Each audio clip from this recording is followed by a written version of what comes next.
The rhythmic cadence of rolling suitcases and muffled announcements filled the air at Atlanta's Hartsfield-Jackson International Airport, a sprawling labyrinth where stories converged and diverged with every departing flight. Beneath the fluorescent lights and the hum of anticipation, a mosaic of lives began to intertwine, setting the stage for a collision of fate at 30,000 feet. Zara Holloway, a seasoned FBI agent with a sharp gaze and an even sharper sense of duty, moved through the terminal with quiet precision. Her mind, however, was anything but calm. The sealed dossier in her carry-on weighed heavily, a damning collection of intelligence that could dismantle a domestic terror network. Yet, the text from her sister lingered in her thoughts. Their mother was recovering, and Zara wasn't there. Torn between her mission and her family, she boarded Flight 1742, her instincts on edge. In first class, Karen Whitfield adjusted her silk scarf with an air of entitlement. To her, the world was a stage, and she was its leading lady. Her sharp tongue had already left the gate agent flustered, and now she surveyed her fellow passengers with thinly veiled disdain. Across the aisle, Marcus Green, a veteran of the FBI's Civil Rights Division, observed her with quiet interest. His years of confronting prejudice had taught him to recognize it instantly, though he chose his battles carefully. Today, however, would test his restraint. At the back of the plane, a man with an unremarkable face and a nervous demeanor settled into his seat. His hands fidgeted under his tray table, his eyes darting toward the cockpit. Zara hadn't noticed him during boarding, but Marcus had. Something about him felt. Marcus couldn't yet place why. As the engines roared to life, the plane lifted into the sky, carrying its passengers toward a destination none of them could foresee. What began as a routine flight would soon unravel into a crucible of fear, courage, and confrontation, forcing each person aboard to confront the truths they carried, and the lies they lived. The story unfolds in the fractured world of Kiloria, a realm split into 5 distinct territories, each governed by a unique elemental force: fire, water, air, earth, and shadow. These territories are separated by vast, treacherous borderlands known as the Riftlands, where the elements clash violently, creating an ever-changing, chaotic landscape. The sky is a perpetually swirling tapestry of colors, reflecting the elemental dominance of the moment. Ancient ruins are scattered across Kiloria, remnants of a once unified civilization that fell to ruin after the Great Sundering, an event shrouded in mystery. At the heart of the story is Leora, a fiery and impulsive young woman from the Ember Dominion, the Fire-Line territory. She is marked by glowing ember-like scars on her arms, a sign of her latent ability to manipulate fire, though she struggles to control it. Haunted by the disappearance of her brother during a Riftland expedition, Leora is driven by a fierce determination to uncover the truth behind his fate. Her brash nature often clashes with her companion, Kaelin, a reserved and analytical scholar from the Ether Spire, the Airline territory. Kaelin, whose pale eyes seem to see beyond the physical realm, is on a quest to recover lost knowledge about the Great Sundering, believing it holds the key to restoring balance to Kiloria. Their uneasy alliance is tested further when they encounter Silas, a shadowy rogue from the Obsidian Vale, the Shadowline territory. Silas, with his enigmatic past and a penchant for secrecy, claims to have information about Leora's brother but refuses to reveal his true motivations. His shadow-manipulating abilities make him both a valuable ally and a potential threat. As the trio ventures deeper into the Riftlands, they must navigate not only the volatile environment but also their own conflicting agendas. Their journey will force them to confront buried truths, forge fragile bonds, and face the growing threat of an ancient force stirring within the ruins. Amid the confined cabin of Flight 1742, tensions ignite when Karen's public outburst of racism collides with Zara's quiet authority, forcing passengers to confront their own biases. But as a cryptic message reaches Marcus and a shadowy figure in the back makes a sudden, chilling move, the flight spirals into a high-stakes battle where prejudice, courage, and survival intertwine. The small coastal town of Ashmere was known for its quiet charm, but for siblings Clara and Ethan, it was a place of restless ambition. Clara, a budding marine biologist, dreamed of uncovering a rare species rumored to inhabit the nearby reefs. Ethan, on the other hand, was determined to restore their late father's dilapidated fishing boat and turn it into a thriving charter business. Both saw their goals as a way to honor their father's memory, though their approaches often clashed, with Clara's caution contrasting Ethan's impulsive nature. Their plans hit an immediate snag when a local developer, Marcus Hargrove, announced plans to build a luxury resort on the coastline, threatening the delicate ecosystem Clara aimed to study and the waters Ethan needed for his business. Hargrove's proposal divided the town, with some residents eager for the economic boost and others fearing the loss of Ashmere's natural beauty. Clara and Ethan found themselves caught in the middle, struggling to rally support for their causes while fending off Hargrove's persuasive tactics. In first class, Karen flagged down a flight attendant with an exaggerated wave. "Excuse me, this champagne is lukewarm," she complained, her voice cutting through the hum of conversation. Across the aisle, an older black couple exchanged a look but remained silent. Karen's tone sharpened. "I'm paying for service, not excuses." The attendant, visibly flustered, apologized and hurried off. Marcus, observing from his seat, felt a familiar pang of frustration. He had spent decades fighting for equity, yet moments like this reminded him how far there was to go. Meanwhile, in the economy cabin, the nervous man at the back shifted in his seat. His hand brushed the bulge beneath his jacket, his eyes flicking toward the flight attendants. Zara's instincts prickled again, her gaze scanning the cabin. She noted his movements but dismissed them as anxiety. Her focus was on the mission ahead, unaware that the real danger was already in motion. The tension escalated when Karen turned her ire toward Malik, who was assisting the flight crew. "I asked for sparkling water, not this tap nonsense," she sneered. Malik clenched his jaw, his professionalism cracking under the weight of her condescension. Zara caught the exchange, her muscles tensing. Marcus, too, shifted uncomfortably, his presence a silent reminder of the systemic battles they both fought in different ways. As the cabin grew quieter, the man in the back rose abruptly, his hand disappearing into his jacket. Zara's eyes locked on him, her body coiled to act. Marcus, sensing the shift, straightened in his seat. The air became electric, every passenger feeling the unspoken threat.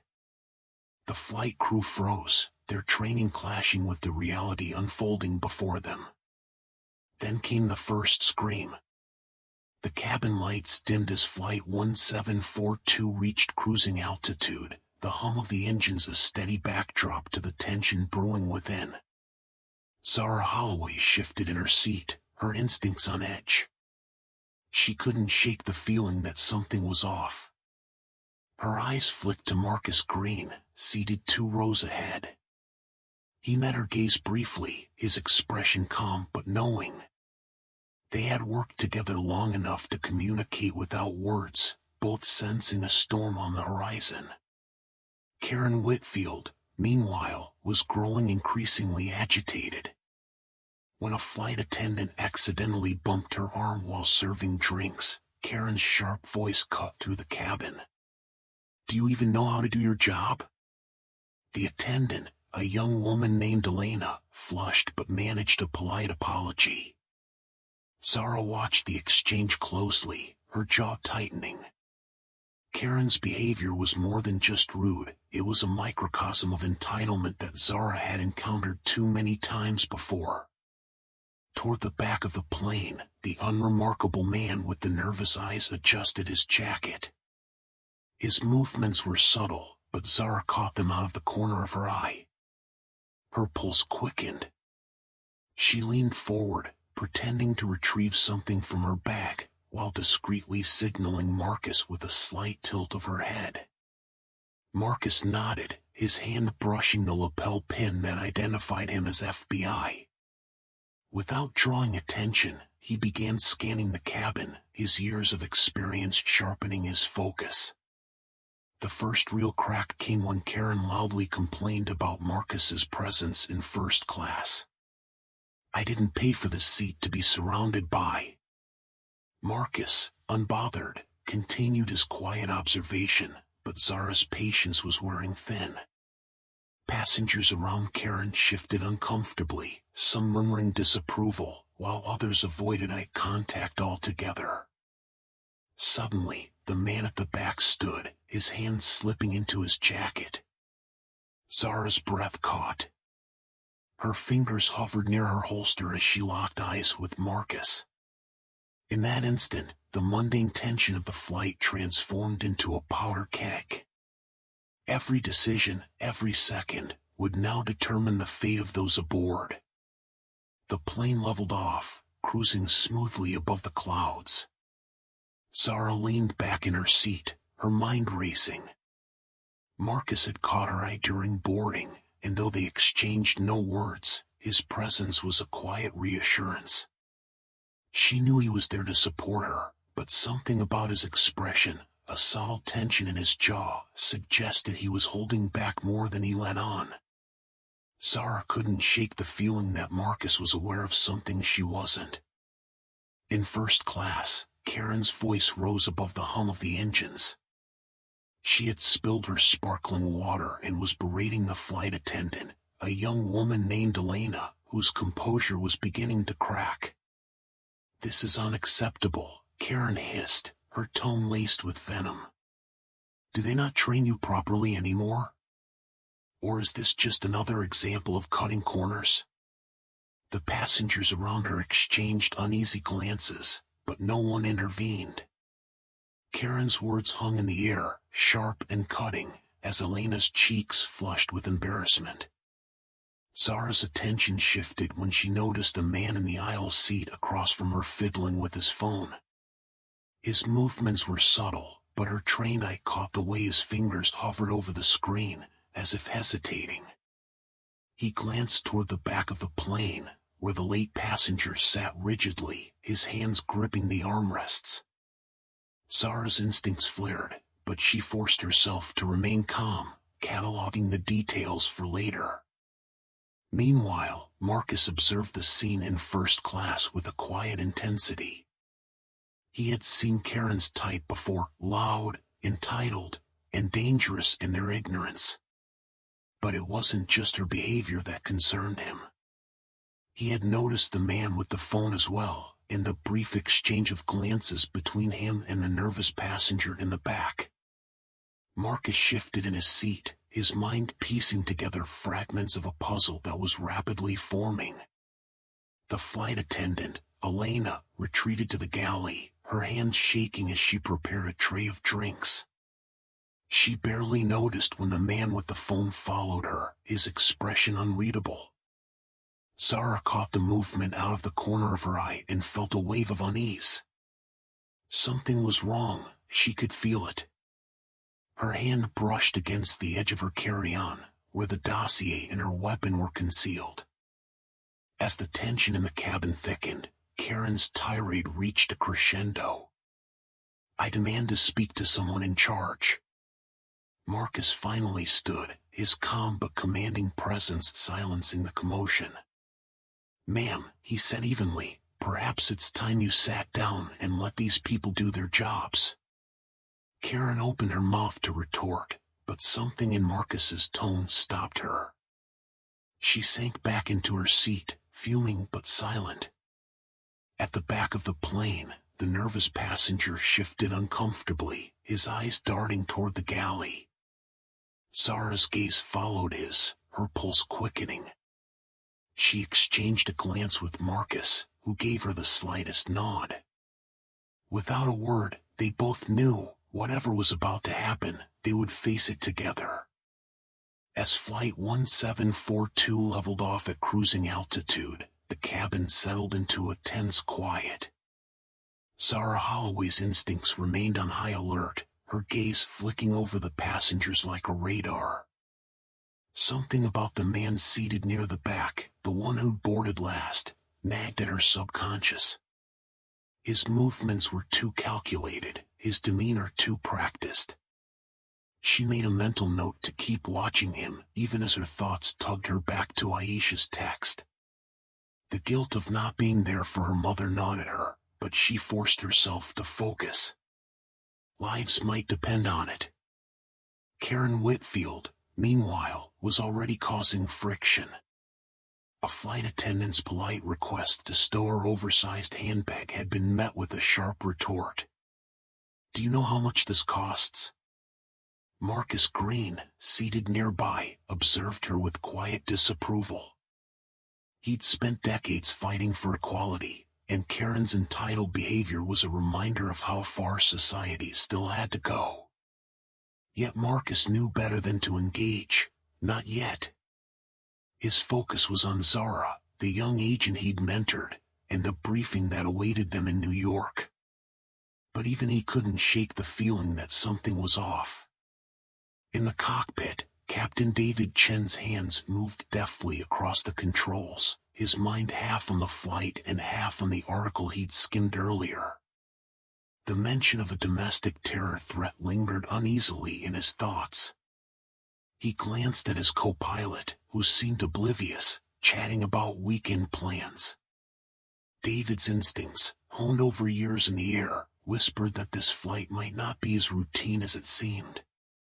Back in the cabin, tensions escalated. Karen's complaints about her seatmate, a young black woman quietly reading, grew louder. "I don't feel safe sitting here," she declared, her voice cutting through the hum of conversation. The flight attendant's attempts to defuse the situation only seemed to embolden Karen. Zara turned in her seat, her jaw tightening. This wasn't her fight, but the injustice of it burned. She glanced at Marcus, who gave her a subtle nod. They both knew this was more than a personal slight, it was a microcosm of the very issues they'd dedicated their careers to dismantling. As the confrontation unfolded, Zara's phone buzzed again. This time, it was a secure message from the Bureau. Her stomach dropped as she read the alert. Credible intel suggested a potential threat on a domestic flight departing Atlanta. The details were sparse, but the timing was too coincidental. She looked up sharply, her eyes locking on the man at the back of the plane. He was shifting in his seat, his hand brushing against his jacket. Zara's pulse quickened. She reached for her carry-on, where her weapon and badge were concealed, her mind racing through possible scenarios. Unbeknownst to the passengers, the man in the rear wasn't the only one carrying secrets. Across the aisle, a nervous young woman clutched a small duffel bag to her chest, her knuckles white. Her eyes darted toward the cockpit, then back to her lap. Whatever she was hiding, it was clear she was terrified. Zara's instincts screamed that the pieces of the puzzle were beginning to align, but she didn't yet know how. What she did know was that the storm brewing in the cabin, both literal and figurative, was about to break. The cabin lights dimmed as Flight 1742 cruised at 30,000 feet, but the tension in the air was palpable.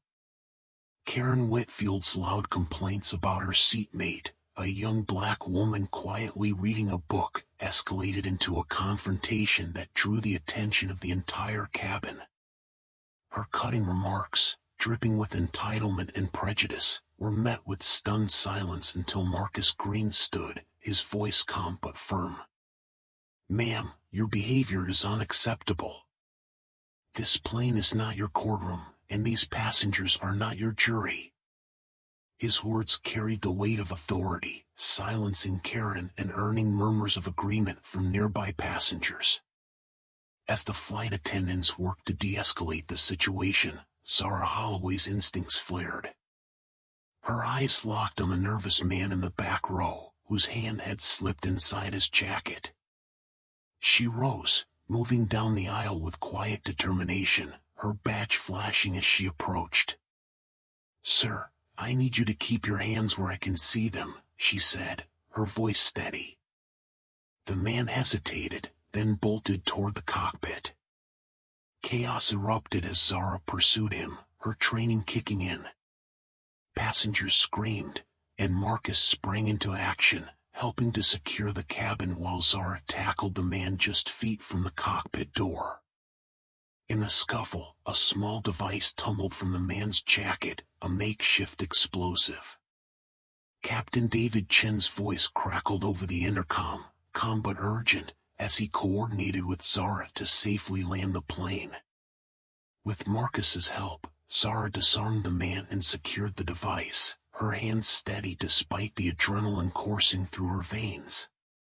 The plane erupted in applause as the immediate threat was neutralized, but Zara's focus remained sharp, her mind already piecing together the larger plot.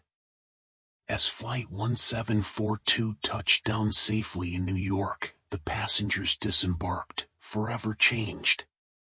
Karen, humbled by the ordeal, avoided eye contact with those she had belittled. Marcus and Zara exchanged a nod, their shared resolve unspoken but understood. This flight had tested not just their skills but their humanity, proving that courage and decency could triumph even at 30,000 feet. Now it's your turn. Reflect on the biases you carry and the courage it takes to confront them. Change begins with action. What will yours be? The events aboard Flight 1742 left an indelible mark on everyone involved. Karen Whitfield's public outburst of prejudice, initially dismissed as a mere inconvenience by some passengers, became the catalyst for a chain of revelations. When the unassuming man in the back row attempted to execute a coordinated attack mid-flight, it was Zara's sharp instincts and Marcus Green's steady leadership that turned the tide. Together, they neutralized the threat, exposing the man as a key operative in the domestic terror cell Zara had been tracking. Karen, shaken and humbled by the ordeal, found herself face to face with her own biases, her privilege offering no shield in the chaos. For Zara, the confrontation was more than a professional victory. It forced her to confront the personal sacrifices she'd made in pursuit of justice. As the plane safely landed in New York, she resolved to prioritize her family, vowing to be there for her mother's recovery. Marcus, ever the mentor, reminded her that balancing duty and humanity was the cornerstone of true service. Their partnership, forged in the crucible of crisis, hinted at a future where their combined efforts could reshape the Bureau's approach to civil rights and counterterrorism. Karen's transformation, though subtle, began in the quiet moments after the incident.